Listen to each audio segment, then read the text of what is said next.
আসসালামু আলাইকুম। ইটেন বাংলা সংবাদে সবাইকে স্বাগত জানাচ্ছি অর্পা হাসান। শুরুতেই বিআরবি কেবলস সংবাদ শিরোনাম। পাকিস্তানকে হোয়াইট ওয়াশের লজ্জায় ডুবিয়ে ইতিহাস গড়ল বাংলাদেশ। রাওয়ালপিন্ডিতে শেষ টেস্টে 6 উইকেটে জয়, দেশে ফিরলে টাইগারদের রাষ্ট্রীয় সংবর্ধনা।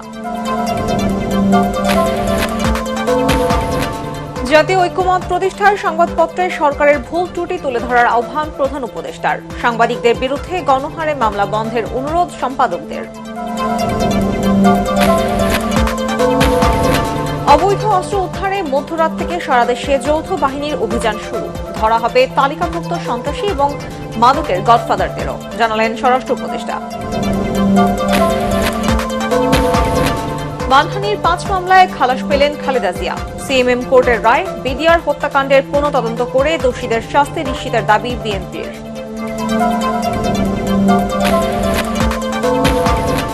এবং ডিজিএফআইয়ের আয়নাঘরে 8 বছর বন্দী জীবনের লোমহর্ষক বর্ণনা দিলেন সাবেক সেনা কর্মকর্তা আমান আজমি। গুমের সাথে জড়িতদের কঠোর শাস্তি দাবি। শুনছিলেন বিআরবি কেবলস সংবাদ শিরোনাম। এবারে বিস্তারিত।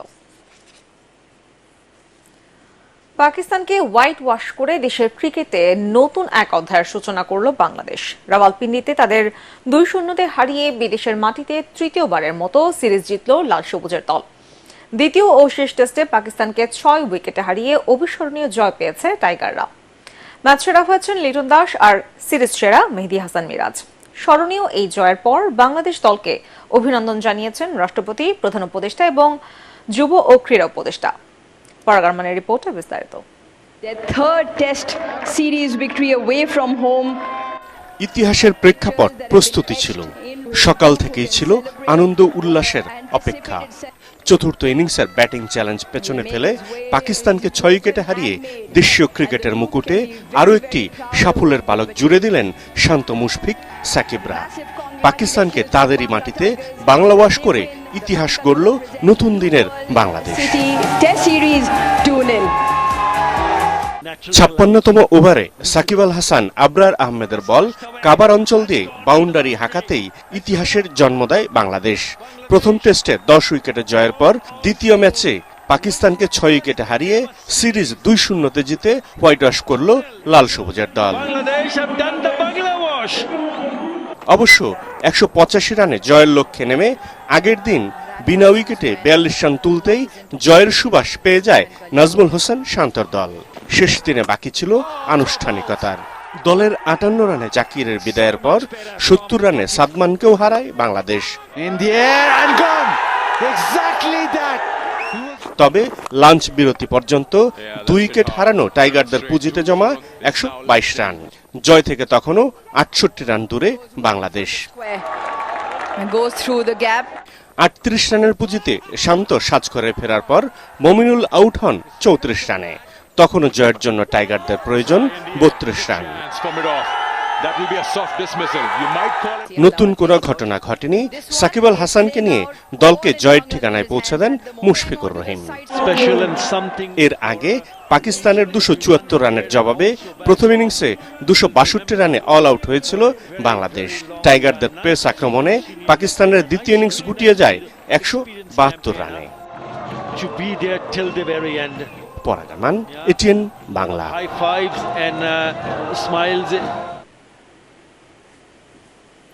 বাংলাদেশের টেস্ট সিরিজ জয় নিয়ে আরো রিপোর্ট থাকছে সংবাদের পরের অংশে।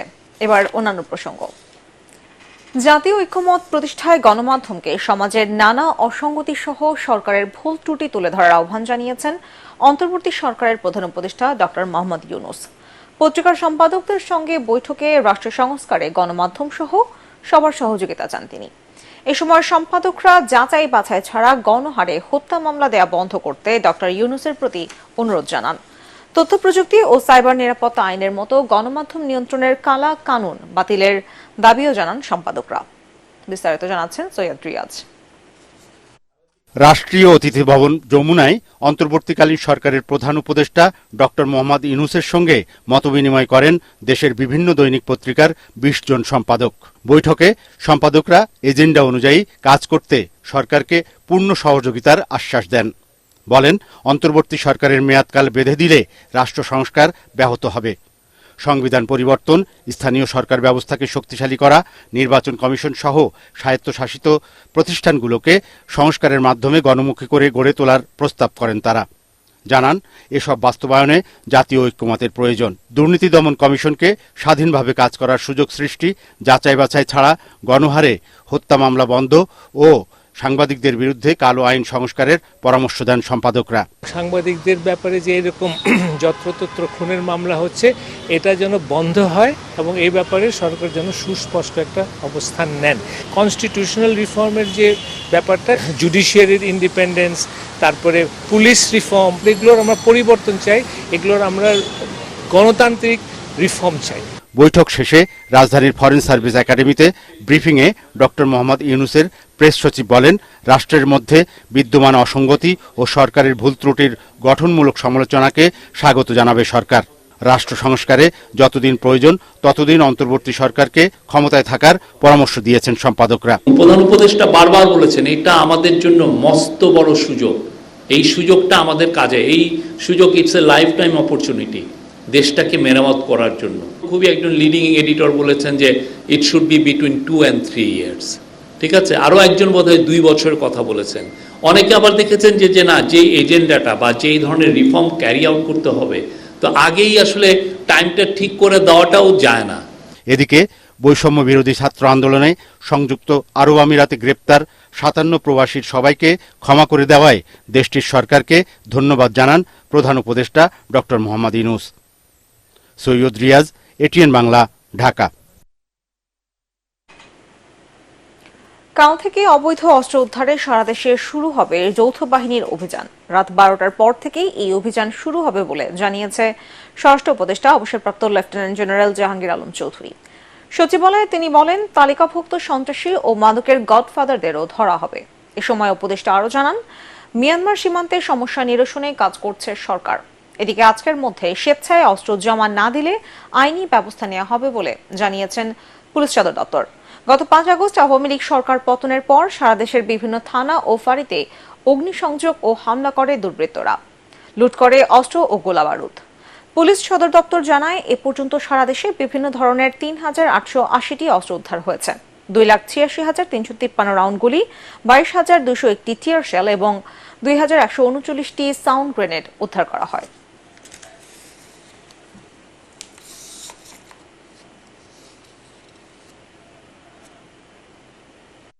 আজ কিন্তু শেষ হয়ে যাচ্ছে অবৈধ বা বৈধ সব অস্ত্র জমা দেওয়ার শেষ তারিখ। আগামীকাল রাত 12টা থেকে আমাদের যৌথ বাহিনীর অপারেশন শুরু হবে হাতিয়ার কালেকশনের জন্য। আমি এই ব্যাপারেও আপনাদেরও সহযোগিতা চাচ্ছি। ঢালাও মামলা, প্রতিষ্ঠান ঘেরাও, জোর করে পদত্যাগ, আদালতে আসামিকে আক্রমণ করা সহ কোনো ধরনের অস্থিতিশীলতা সৃষ্টি না করার আহ্বান জানিয়েছে স্বরাষ্ট্র মন্ত্রণালয়। সতর্কীকরণ এক বিজ্ঞপ্তিতে বলা হয়, সরকার যখন বিচারের সুস্পষ্ট অঙ্গীকার নিয়ে জাতিসংঘকে সত্য অনুসন্ধানে আহ্বান জানিয়েছে এবং বিচার প্রক্রিয়া শুরু করেছে, ঠিক সেই সময় কিছু অতি উৎসাহী এবং স্বার্থান্বেষী মহল আইন নিজের হাতে তুলে নিচ্ছে। এই অতি উৎসাহী স্বার্থান্বেষীদের চিহ্নিত করে অচিরেই অভিযান চালানো হবে। বিজ্ঞপ্তিতে উদ্বেগ জানিয়ে বলা হয়, কারো বিরুদ্ধে অভিযোগ থাকলে তা ঊর্ধ্বতন কর্মকর্তা এবং দপ্তরে জানাতে হবে। এতে আরও জানানো হয়, দীর্ঘদিনের দুঃশাসনে বহু মানুষ অপহরণ, গুম ও বিচার বহির্ভূত হত্যাকাণ্ডের মতো নানা নির্যাতনের শিকার হয়েছে। ফলে বিদায়ী সরকারের প্রতি জনমনে প্রচন্ড ক্ষোভ রয়েছে। এসব নিপীড়নের বিচার করতে বদ্ধপরিকর অন্তর্বর্তীকালীন সরকার।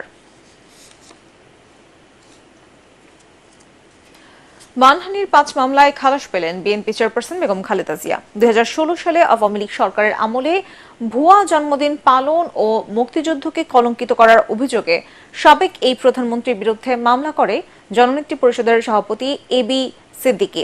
ঢাকার চিফ মেট্রোপলিটন ম্যাজিস্ট্রেট আদালতের 2 বিচারক তাকে এসব মামলায় খালাস দেন। আরো জানাচ্ছেন মাজহারুল হক মুহাজির। বেগম খালেদা জিয়ার বিরুদ্ধে করা মানহানির 5 মামলার বাদী দীর্ঘদিন অনুপস্থিত থাকার কারণে তা প্রত্যাহারের আবেদন করেন তার আইনজীবীরা। শুনানি শেষে ঢাকার চিফ মেট্রোপলিটন ম্যাজিস্ট্রেটের 2 বিচারক দীর্ঘ 8 বছর পর সব মামলা থেকে বেগম জিয়াকে খালাস দেন। এই মামলাগুলা যারা করেছে, এই মামলাগুলা করার তাদের কোনো আইনগত অধিকার ছিল না, তারপরও সরকারের ইঙ্গিতে তারা মামলা করেছে। জন্মদিন এবং শহীদ মুক্তিযোদ্ধাদের সংখ্যা এবং একই, সবচেয়ে দুঃখজনক হলো আইনের বিধান হলো একই অপরাধ নিয়ে একের অধিক মামলা করা যায় না। কিন্তু গত সরকার ম্যাডামের বিরুদ্ধে ঢাকা, নড়াইল, যশোর, বাংলাদেশের বিভিন্ন জায়গায় একই অপরাধে একের অধিক 1, 2, 5 মামলা করেছে। খালেদা জিয়ার আইনজীবী জানান 4 বছর আগে বাদী মৃত্যুবরণ করলেও এতদিন হয়রানি করতেই মিথ্যা এসব মামলা ঝুলিয়ে রাখা হয়। আপনি এবি সিদ্দিক নামে একজন লোক ছিলেন, তিনি মারা গেছেন 4 বছর আগে, কিন্তু তার মামলা এখনো মরে নাই, যেটা আজকে খালাস পেলেন ম্যাডাম খালেদা জিয়া। মাহবুবুল আলম এবং আরেকজন এসিএম তোফাজ্জল হোসেন, তারা ম্যাডামের 5টি মামলায় তাকে খালাস দিয়েছেন। এই মামলা মিথ্যা, এটা শুধু মিথ্যা নয়, এটা ছিল আওয়ামী লীগের সরকারের কাল্পনিক মামলা। এবং আমি বলেছি, কিন্তু নাম সর্বস্বহীন, পরিচয়হীন মানুষ, তারা আওয়ামী লীগের আনুকূল্য পাওয়া, দুর্নীতিতে সামিল হওয়া এবং রাষ্ট্রযন্ত্র ব্যবহার করে খালেদা জিয়ার নামে মামলা করলে সরকারের কাছাকাছি যাবে, দুর্নীতি করতে পারবে, সেই কারণেই সেই অসৎ উদ্দেশ্যে এই মামলাগুলো। মামলার বিবরণে জানা যায় 2016 সালের 3 নভেম্বর সিএমএম আদালতে সাবেক প্রধানমন্ত্রী বেগম খালেদা জিয়ার বিরুদ্ধে মানহানির অভিযোগে 4টি মামলা করেন আওয়ামী লীগ সমর্থক জননেত্রী পরিষদের সভাপতি এবি সিদ্দিকী। একই বছরের 30 আগস্ট, 15 আগস্ট ভুয়া জন্মদিন পালনের অভিযোগে ঢাকা সাংবাদিক ইউনিয়নের সাবেক যুগ্ম সাধারণ সম্পাদক গাজী জহিরুল ইসলাম বাদী হয়ে আরেকটি মামলা করেন। শেখ হাসিনা সরকারের পতনের পর নির্বাহী আদেশে বেগম জিয়াকে দুর্নীতি মামলা সাজা বাতিল করে মুক্তি দেয় অন্তর্বর্তী সরকার। মাজহারুল হক মুহাজির, এটিএন বাংলা, ঢাকা। শেখ হাসিনা সরকারের সরাসরি মদদেই দেশি বিদেশি চক্রান্তে 2009 সালে পিলখানায় নারকীয় হত্যাযজ্ঞ চালানো হয় বলে অভিযোগ করেছেন বিএনপির স্থায়ী কমিটির সদস্য অবসরপ্রাপ্ত মেজর হাফিজ উদ্দিন আহমেদ। নিরপেক্ষ তদন্তের মাধ্যমে দায়ীদের খুঁজে বের করে দৃষ্টান্তমূলক শাস্তি নিশ্চিত করতে অন্তর্বর্তী সরকারের কাছে দাবি জানান তিনি। বিএনপি চেয়ারপারসনের গুলশান কার্যালয়ে সংবাদ সম্মেলনে মেজর হাফিজ বলেন, মূলত সেনাবাহিনীর মনোবল ভেঙে দিয়ে বাংলাদেশের সার্বভৌমত্ব হুমকির মুখে ঠেলে দিতেই পিলখানায় হত্যাযজ্ঞ চালানো হয়। যে দেশপ্রেমিক সেনাবাহিনীর মেরুদণ্ড ও নৈতিক বল ভেঙে দেওয়ার জন্য এবং জাতীয় নিরাপত্তা এবং সার্বভৌমত্বকে মারাত্মক ঝুঁকিতে ফেলে বাংলাদেশকে একটি ব্যর্থ, অকার্যকর, নতজানু রাষ্ট্রে পরিণত করার জন্যই এই হত্যাকাণ্ড সংগঠিত করা হয়েছিল। এতে জড়িত ছিল বিদেশি ষড়যন্ত্রের অংশ হিসাবে বেশ কিছু ব্যক্তি সুপরিকল্পিতভাবে ফ্যাসিস্ট হাসিনার মদদে এই হত্যাকাণ্ড ঘটিয়েছিল বলে জনমনে বিশ্বাস রয়েছে। গুমের পর 8 বছর বন্দী জীবনের লোমহর্ষক বর্ণনা দিলেন আওয়ামী লীগ সরকারের আমলে চাকরি হারানো ব্রিগেডিয়ার জেনারেল আব্দুল্লাহ হিল আমান আজমি। ভার্চুয়াল সংবাদ সম্মেলনে তিনি বলেন, বন্দীদের আহাজারি আর প্রতি রাতে মৃত্যুর ভয় নিয়ে কেটেছে তার এক একটি দিন। বিশ্বের সব কবি সাহিত্যিক মিলেও আয়নাঘরে বন্দীদের কষ্টের বর্ণনা লিখে শেষ করতে পারবে না বলে মন্তব্য করেন সাবেক এই সেনা কর্মকর্তা। আরও জানাচ্ছেন ইয়াসিন রানা। মগবাজারের বাসা থেকে 2016 সালের 23 আগস্ট আইন শৃঙ্খলা বাহিনীর পরিচয়ে তুলে নেওয়া হয় জামাত ইসলামীর সাবেক আমির গোলাম আজমের ছেলে ব্রিগেডিয়ার জেনারেল আব্দুল্লাহিন আমান আজমিকে। নানা চেষ্টা করেও দীর্ঘ 8 বছর আজমির কোনো সন্ধান পায়নি তার পরিবার। শেখ হাসিনা সরকারের পতনের পরদিন 6 আগস্ট আয়নাঘর থেকে মুক্তি পান সাবেক এই সেনা কর্মকর্তা। কিভাবে গুম হলেন আর কিভাবে কেটেছে তার 8 বছরের বন্দী জীবন, নির্মম নির্যাতন ও আয়নাঘরের সেই লোমহর্ষক বর্ণনা দেন নিজেই। বিভিন্ন সেলকে চিৎকার, চেঁচামেচি, আহাজারি, বিলাপ, আমার বুক ফেটে যেত। আমার তখন আমার কষ্ট যে তাদের কষ্ট আরো বেশি হতো। আমি আল্লাহ করতাম, আল্লাহ তুমি এই মজলুম ব্যক্তিদেরকে সাহায্য করো, আল্লাহ তুমি তাদেরকে ধৈর্য সহনের শক্তি দাও। প্রতি রাত ক্রস ফায়ারের আতঙ্ক নিয়ে একটা মানুষ যদি দিনের পর দিন, বছরের পর বছর আল্লাহর কাছে দোয়া করে, আল্লাহ এটা যদি আমার শেষ নামাজ হয়, আজকে যদি মৃত্যু হয়, আমাকে শহীদ মর্যাদা যদি আমার লাশ রক্ষাত অবস্থায় আমার পরিবারের কাছে পড়েছে, মা আত্মীয় স্বজনের কাছে, মানুষের অনুভূতি কি হবে? পৃথিবীর সমস্ত কবি সাহিত্যিক মিলে সারা জীবন লেখা শেষ করতে পারবে না। ভার্চুয়াল সংবাদ সম্মেলনে আমান আজমি বলেন, 8 বছর আলো বাতাসহীন অন্ধকার ঘরে বন্দী করে রাখা হয় তাকে। সূর্য দেখিনি, চাঁদ দেখিনি, মেঘ দেখিনি, বৃষ্টি দেখিনি, রোদ দেখিনি, আমি বাংলার মাটি দেখিনি, গাছ দেখিনি। আমার রুমের দক্ষিণ দিকে দুটো ছোট ভেন্টিলেটর ছিল, ওগুলো দিয়ে মাঝে মাঝে একটু আলো দেখা যেত। আমি মাঝে মাঝে যদি তাকিয়ে দেখতাম, তারা একটা সিসি ক্যামেরা দিয়ে খেয়াল করে ওটাও বন্ধ করে দিয়েছে। আমার চোখ 41,000 বারের মতো আমি হিসাব করেছি এই 8 বছরে মোট 41,000 মতো আমার হাত করা পড়েছে। আমার হাতের এখানে শত শত দাগ হয়ে গেছে। আমার চোখের এখানে চোখ এত জোরে বাত, চোখের মনি মনে হয় ফেটে যাচ্ছে। সংবাদ সম্মেলনে কান্নাজড়িত কণ্ঠে গোলাম আজম পুত্র তার গুমের সাথে জড়িতদের কঠোর শাস্তি দাবি করেন। বলেন, রাজনৈতিক কারণে আর যেন কাউকে এমন নিষ্ঠুরতার শিকার হতে না হয়। যত রকমের যত গুম খুন ধর্ষণ রাহাজানি যত অন্যায় বিচার জুলুম হয়েছে এই সবগুলোর দোষী ব্যক্তিকে একটা একটা করে বিচার করে তাদের যদি যার যে প্রাপ্য শাস্তি তা সে শাস্তি প্রাপ্য তবে সরকারের কাছে আহ্বান জানাই। দীর্ঘদিন গুম থাকার কারণে শারীরিক ও মানসিক নানা অসুস্থতায় ভুগছেন বলে জানান চৌকস এই সাবেক সেনা কর্মকর্তা। কচু ক্ষেত্রে যে ডিজিএফআই আছে ওই অফিসের সামনে গিয়ে তারা চিৎকার চেঁচামেচি করেছে, আমরা আজমিকে চাই, আজমিকে চাই। ইয়াসিন রানা, এটিএন বাংলা, ঢাকা। রূপপুর পারমাণবিক বিদ্যুৎ কেন্দ্রের দুর্নীতির অনুসন্ধান চেয়ে হাইকোর্টে রিট আবেদন করেছেন জাতীয়তাবাদী গণতান্ত্রিক আন্দোলন এনডিএম এর চেয়ারম্যান ববি হাজ্জাজ। এতে বলা হয়, দেশি বিদেশি গণমাধ্যমে প্রকাশিত সংবাদ থেকে জানা যায়, রূপপুর পারমাণবিক প্রকল্প থেকে $5 বিলিয়নেরও বেশি অর্থ আত্মসাৎ ও বিদেশে পাচার করেছেন সাবেক প্রধানমন্ত্রী শেখ হাসিনা, তার পুত্র সজীব ওয়াজেদ জয়, শেখ রেহানা এবং টিউলিপ সিদ্দিকী সহ আওয়ামী লীগের সংশ্লিষ্টরা। কিন্তু এ বিষয়ে অনুসন্ধানের জন্য আবেদন জানালেও কোনো পদক্ষেপ নেয়নি দুদক। বিচারপতি একেএম আসাদুজ্জামানের বেঞ্চে এই রিটের শুনানি হতে পারে। অ্যান্টি কারাপশন কমিশন থেকে আমরা কোনো রেসপন্স পাইনি এবং তার জন্য আমরা রিট দায়ের করেছি যেন মহামান্য আদালত অ্যান্টি কারাপশন কমিশনকে ডিরেকশন দেন, অ্যান্টি কারাপশন কমিশন যেন এটা সঠিক তদন্ত করে এবং তদন্ত রিপোর্ট মহামান্য হাইকোর্টকে প্রেজেন্ট করে এবং সেটার প্রেক্ষিতে যেন মহামান্য হাইকোর্ট বিচার করতে পারেন, সেই রিলেটেড আজকে আমরা একটা রিট দায়ের করেছি। সরকার পরিবর্তনের কারণে ব্যাংকিং খাতে আস্থা ফেরায় প্রবাসী আয়ে সুবাতাস বইতে শুরু করেছে। অর্থ পাচার বন্ধ থাকায় আগস্টে দেশের রেকর্ড $222 কোটি রেমিটেন্স এসেছে। বিশ্লেষকরা বলছেন, প্রবাসীদের সম্মানিত করার পাশাপাশি সুযোগ সুবিধা দেয়া গেলে রেমিটেন্স আরো বাড়বে। কেন্দ্রীয় ব্যাংক বলছে, রেমিটেন্স আরো বাড়াতে এরই মধ্যে বেশ কিছু উদ্যোগ নেওয়া হয়েছে। ইমদাদুল্লাহ বাবুর রিপোর্টে বিস্তারিত।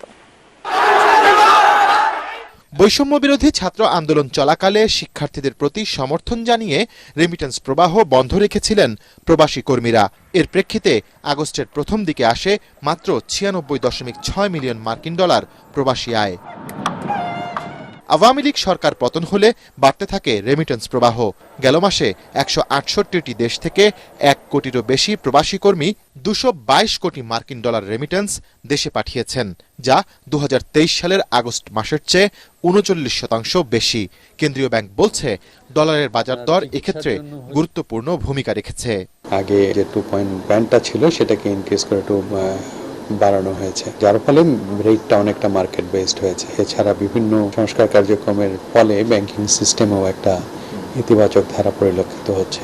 বিশ্লেষকরা বলছেন, কর্পোরেট ব্যাংক মালিকরা ব্যাংকের নামে রেমিটেন্স সংগ্রহ করে তা দেশে না পাঠিয়ে আত্মসাৎ করতেন, ফলে ব্যাংকিং চ্যানেলে আস্থা হারিয়েছিলেন প্রবাসীরা। কর্পোরেট ব্যাংকগুলোর মালিক ছিল তথাকথিত কর্পোরেট প্রতিষ্ঠানগুলো ব্যাংকগুলো দখল করে রেখেছিল। বাংলাদেশ ব্যাংক তাদের নিজস্ব আইনের মাধ্যমে সরিয়ে দেওয়া হলো। এইসব ব্যাংক মালিকরা কিন্তু তাদের যে বিদেশে রেমিটেন্স হাউসগুলো ছিল, তারা কিন্তু যে অর্থটা কালেকশন করতো, সেই কালেকশন কিন্তু অর্থটা কিন্তু দেশে আনতো না। সে নিজে বাড়ি করতো, গাড়ি করতো, সম্পদ করতো, আন্ডার ইনভয়েসিং এর টাকা দিত। সুতরাং এই রিং থেকে যখন এরা আউট হয়ে গেল, এটাই কিন্তু আমাদের রেমিটেন্স প্রবাহ এখন বাড়তে থাকবে। বাংলাদেশকে ঋণ দেওয়ার ক্ষেত্রে সেপ্টেম্বরে রিজার্ভ সংরক্ষণে আইএমএফ এর অন্তত $14.88 বিলিয়ন ধরে রাখার শর্ত ছিল, যা এরই মধ্যে পূরণ হয়েছে। তাই রেমিটেন্সের এই গতি ধরে রাখতে প্রবাসীদের বিশেষ সুযোগ সুবিধা দেওয়ার পরামর্শ বিশ্লেষকদের। এখন আমরা দেখতে পাচ্ছি এয়ারপোর্টে একটু সম্মান প্রদান করা হচ্ছে। প্রবাসীদের জন্য কোনো বন্ড তৈরি করা যায় কিনা, প্রবাসীদের সন্তানদের যদি লেখাপড়ার জন্য একটা বিশেষ ব্যবস্থা করা হয় যে প্রত্যেকটি সরকারি স্কুলে প্রবাসীরা 1% 2% তাদের সন্তানরা লেখাপড়া করতে পারবে, বা তাদের জন্য বিশেষ এলাকাটা বরাদ্দ করে একটা জমি সরকারি মূল্যে দেওয়া যেতে পারে। এই সকল নানা রকম ভাবে যদি তাদেরকে প্রণোদনা দেওয়া হয়, এই 6 মাসেই কিন্তু আমরা মনে করি আমরা $30-32 বিলিয়ন পর্যন্ত আমরা অ্যাড্রেস করতে পারবো। প্রবাসী কল্যাণ মন্ত্রণালয় আছে, বাংলা ব্যাংক আছে, সবাই মিলে এই রেমিটেন্স বৃদ্ধির কাজগুলো করে থাকি এবং সেটা কিন্তু কন্টিনিউ আছে এবং ভবিষ্যতেও থাকবে। সুতরাং আমরা মনে করি যে সামনেও হয়তো রেমিটেন্স আরো বৃদ্ধি পাবে। 2024-25 অর্থ বছরের প্রথম 2 মাসে $4.12 বিলিয়ন প্রবাসী আয় দেশে এসেছে। ইমদাদুল্লাহ বাবু, এটিএন বাংলা, ঢাকা। গণমাধ্যম কর্মীদের উপর হামলা ও মত প্রকাশে বাধা দেওয়া হলে তাদের পাশে থাকার ঘোষণা দিয়েছে বৈষম্য বিরোধী ছাত্র আন্দোলন। বঙ্গবাজারে ঢাকা বিশ্ববিদ্যালয় সাংবাদিক সমিতির সভাপতি সাদিক ভুঁইয়ার উপর হামলার তীব্র নিন্দা ও প্রতিবাদ জানিয়ে টিএসএর রাজু ভাস্কর্যে এ ঘোষণা দেওয়া হয়। এ সময় সমন্বয়করা বলেন, হামলাকারীদের দ্রুত আইনের আওতায় আনতে হবে। একই সাথে মার্কেটগুলোতে চাঁদাবাজি ও সিন্ডিকেট ভাঙতে ঐক্যবদ্ধভাবে কাজ করার ঘোষণা দেন তারা।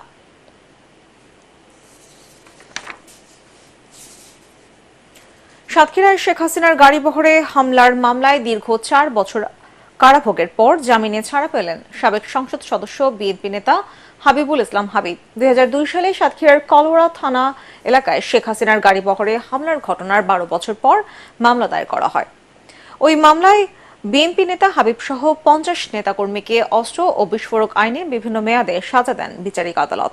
এর মধ্যে বিএনপির কেন্দ্রীয় নেতা ও সাতক্ষীরার 1 আসনের সাবেক সংসদ সদস্য হাবিবকে সর্বোচ্চ 70 বছর সাজা দেওয়া হয়।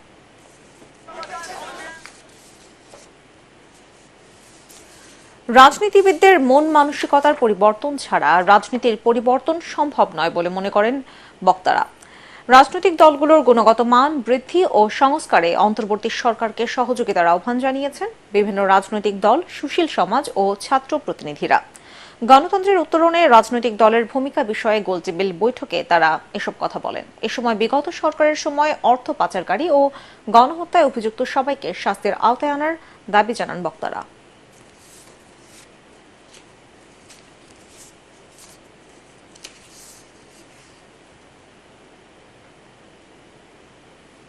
নির্বাচন কমিশনকে সংস্কার না করলে সুষ্ঠু নির্বাচন সম্ভব নয় বলে মন্তব্য করেছেন গণ অধিকার পরিষদের সাধারণ সম্পাদক রাশেদ খান। রাজধানীর আগারগাঁওয়ে নির্বাচন কমিশন কার্যালয়ে তিনি এই কথা বলেন। তিনি আরো বলেন, রাষ্ট্র সংস্কারের কাজে যারা বাধা দিচ্ছে তারা দেশ ও জাতির শত্রু। এ সময় নির্বাচন কমিশনে হামলার ঘটনায় দোষীদের শনাক্ত করে কঠোর শাস্তির দাবি জানান গণ অধিকার পরিষদের এই নেতা।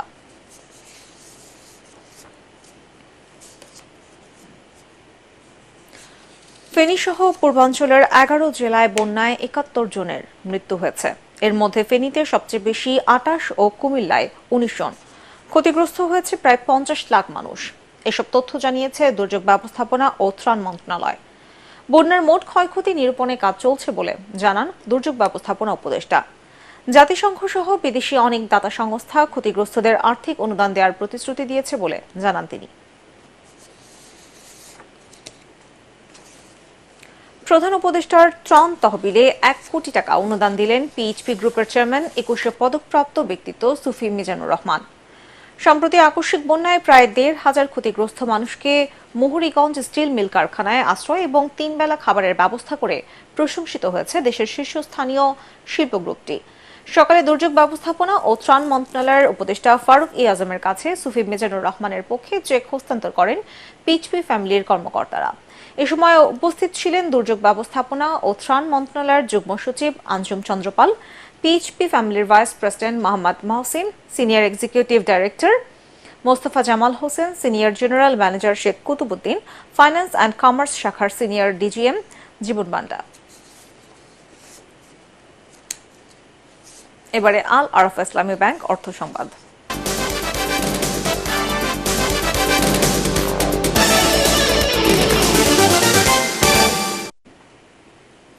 কারখানা ভাঙচুর, রাজনৈতিক অস্থিরতা ও বন্যায় পোশাকের 20% পণ্যের অর্ডার কমে গেছে বলে জানিয়েছেন ব্যবসায়ীরা। তাদের মতে ব্যবসায়িক ক্ষতির পাশাপাশি কারখানায় উৎপাদন কমে গেছে কয়েক গুণ। অন্তর্বর্তী সরকারের নীতি সহায়তাকে কাজে লাগিয়ে ইউরোপ ও আমেরিকায় আরও বেশি পণ্য রপ্তানি করে কিছুটা হলেও আর্থিক ক্ষতি পুষিয়ে নেওয়া সম্ভব বলে মনে করেন অর্থনীতিবিদরা। শরফুল আলমের রিপোর্টে বিস্তারিত। দেশের 11 জেলায় স্মরণকালের ভয়াবহ বন্যায় চট্টগ্রামের সাথে প্রায় সব ধরনের যোগাযোগ ব্যবস্থা ভেঙে পড়ে। ব্যবসা বাণিজ্যের লাইফলাইন খ্যাত চট্টগ্রাম হাইওয়ে তলিয়ে যায় বন্যার পানিতে। এতে সড়কে পণ্য বোঝাই কাভার্ড ভ্যান আটকে থাকে। কাঁচামাল আমদানি ও পণ্য রপ্তানি সেবা পুরোপুরি বন্ধ হয়ে যায়। এর আগে স্বৈরাচার সরকার পতনের আন্দোলনের সময় দফায় দফায় সরকারি ছুটিতে রপ্তানি পণ্যের আংশিক চালান সময়মতো পাঠানো যায়নি জানিয়েছেন রপ্তানিকারকরা। জুলাইয়ের 15 তারিখের আগে যে সমস্ত অর্ডারগুলি আমাদের সাথে নেগোসিয়েট হচ্ছিল বা হয়েছিল, সেই অর্ডারগুলো কিন্তু অর্ডার শিট আমরা পরবর্তীতে আর পাইনি। ওই সময় যখন আমরা দীর্ঘদিন যোগাযোগ বিচ্ছিন্ন ছিলাম, তো মিনিমাম 20% অর্ডার শিফট হয়ে গেছে এই সময়টায়। কারণ ওই সময়টা কিন্তু আমাদের পিক সময় ছিল পরবর্তী উইন্টারের অর্ডারগুলি পিক করার। এদিকে কয়েকদিন ধরেই শিল্পাঞ্চলগুলোতে চলছে অস্থিরতা। এরই মধ্যে সাভার, আশুলিয়া, গাজীপুরের প্রায় শতাধিক কারখানা বন্ধ রাখা হয়েছে। এই পরিস্থিতিতে কারখানা নিরাপত্তা বাড়ানোর পাশাপাশি রপ্তানি আয় বাড়াতে সরকারের সহযোগিতা প্রয়োজন বলে বলছেন গবেষকরা।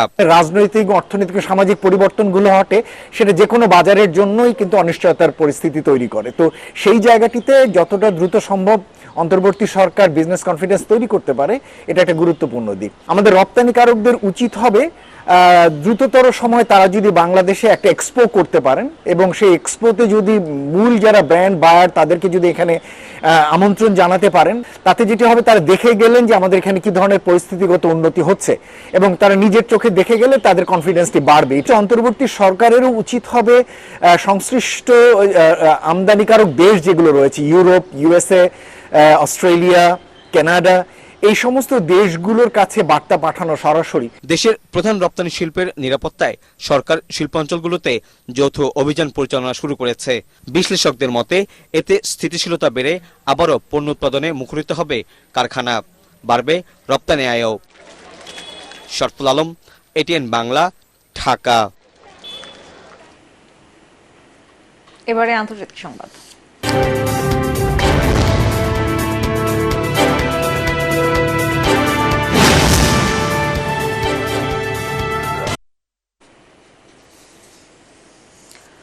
আন্তর্জাতিক আদালতের গ্রেফতারি পরোয়ানা মাথায় নিয়ে মঙ্গোলিয়া সফর করছেন রুশ প্রেসিডেন্ট ভ্লাদিমির পুতিন। গত বছর আন্তর্জাতিক আদালত তার উপর গ্রেফতারি পরোয়ানা জারির পর প্রথমবারের মতো আইসিসির কোনো সদস্য দেশে পা রাখলেন তিনি। সংবাদ মাধ্যম আল জাজিরা জানিয়েছে, আজ মঙ্গোলিয়ার রাজধানী উলানবাটরে পা রাখেন পুতিন। তার এই সফরকে কেন্দ্র করে সেখানে জমকালো অনুষ্ঠানের আয়োজন করা হয়েছে। 5 বছরের মধ্যে মঙ্গোলিয়ায় পুতিনের প্রথম সফর উপলক্ষে রাজধানী উলানবাটরের সেন্ট্রাল চেঙ্গিস খান চত্বরে দুদেশের পতাকা দিয়ে সাজানো হয়।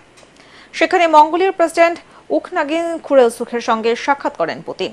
এদিকে মঙ্গোলিয়ার সরকারের প্রতি পুতিনকে গ্রেফতারের আহ্বান জানিয়েছে ইউক্রেন, তবে এই নিয়ে কোনো মন্তব্য করেনি মঙ্গোলিয়া।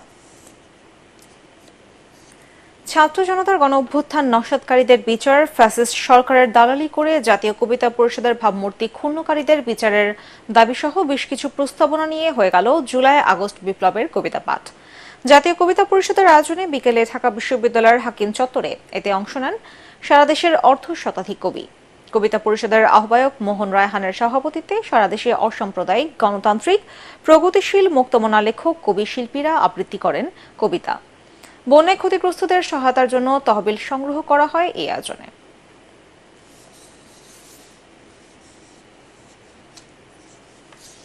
এবারে পার্টেক্স খেলার খবর।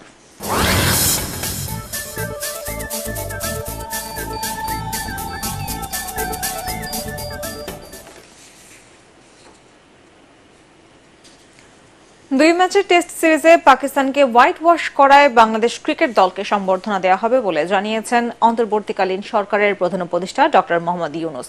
টাইগারদের এই জয় ভারতের বিপক্ষে আসন্ন সিরিজে দলকে অনুপ্রাণিত করবে বলে মনে করেন অধিনায়ক নাজমুল হোসেন শান্ত। পরগারমানের আরেকটি রিপোর্ট।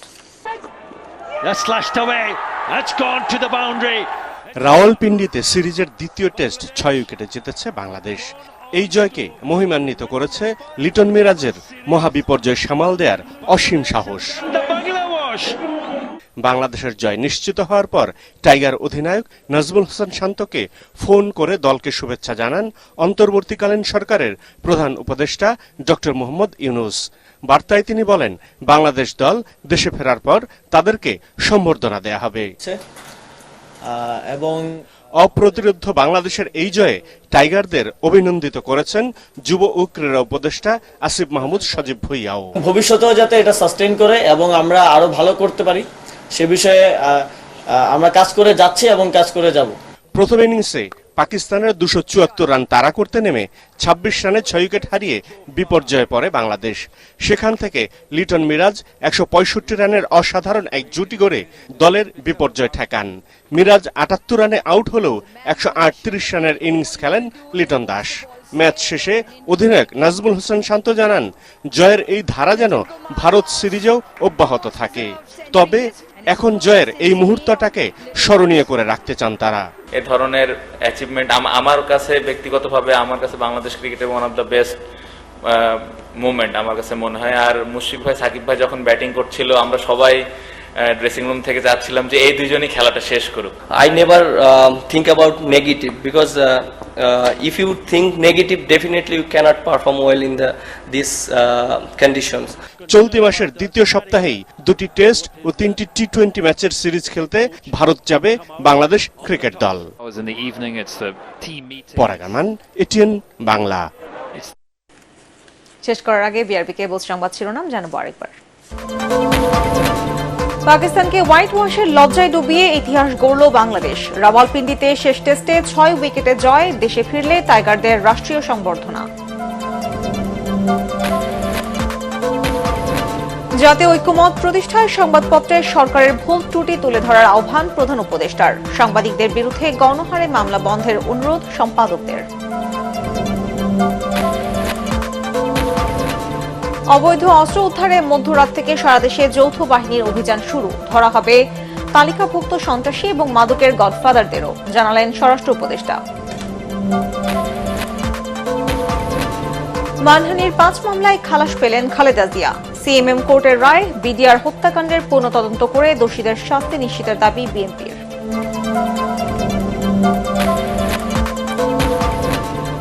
এবং ডিজিএফআই এর আয়নাঘরে 8 বছর বন্দী জীবনের লোমহর্ষক বর্ণনা দিলেন সাবেক সেনা কর্মকর্তা আমান আজমি। গুমের সাথে জড়িতদের কঠোর শাস্তি দাবি। পরবর্তী সংবাদ দেখার আমন্ত্রণ জানিয়ে এখনকার মতো শেষ করছি। এটিএন বাংলার সংবাদ ইউটিউবে দেখতে ব্রাউজ করুন youtube/etn বাংলা নিউজ। ধন্যবাদ সবাইকে।